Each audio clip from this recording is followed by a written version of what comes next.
Namaste and how. Why multi-party system is becoming misfit in Asian nations? In this regard, we have a very wonderful writer by Hancho.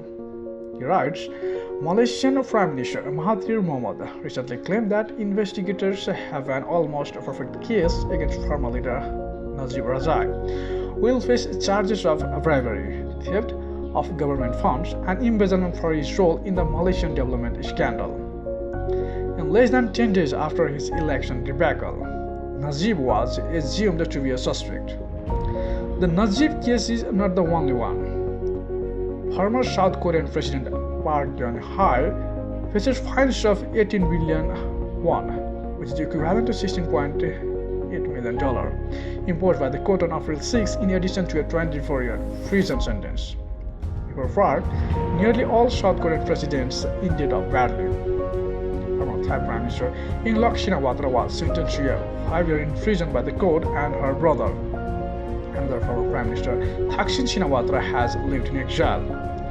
In the Philippines, former President Benigno Aquino was charged with alleged corruption and disruption, and his predecessor Gloria Macapagal-Arroyo was released from detention in 2016 after nearly 5 years in a military hospital.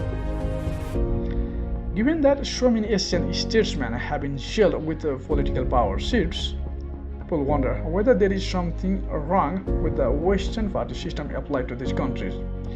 For a long time, the opposition in a multi-party system has been referred to as leader of Her Majesty's loyal opposition in Western democratic theories, and the change in political power due to elections has been seen as the biggest advantage of Western democracy.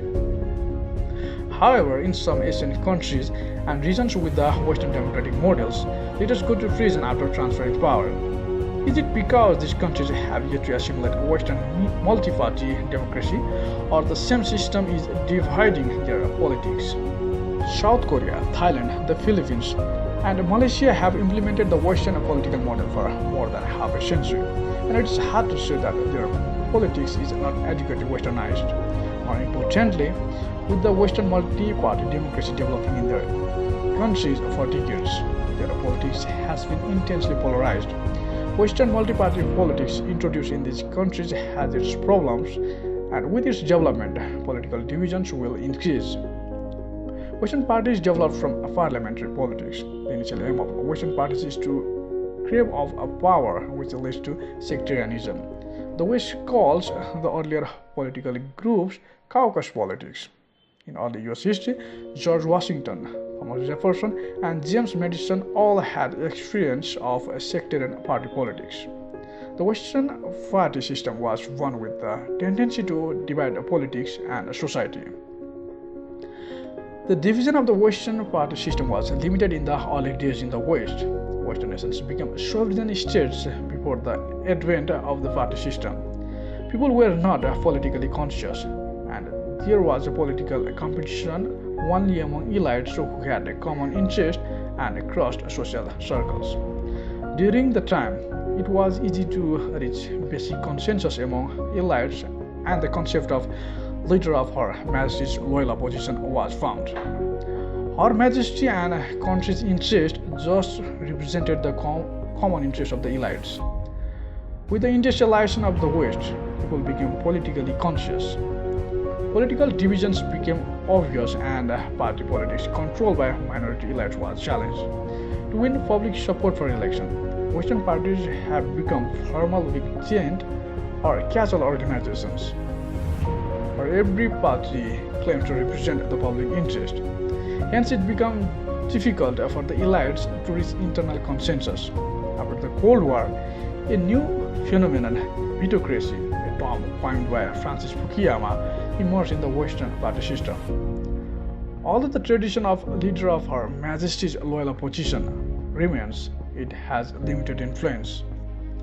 Why does division in Western party system seem more serious in non-Western countries? Due to the mode of production, history, and culture. Political families have a long history in Asia, and the mix of family politics and the Western multi-party system exaggerate partisan competition. Besides, Except Thailand, all the other Asian countries mentioned above became independent after World War II.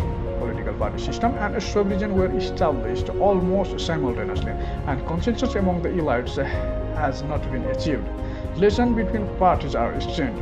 Under such circumstances, the Western multi-party system only works to aggravate societal divisions. Thank you.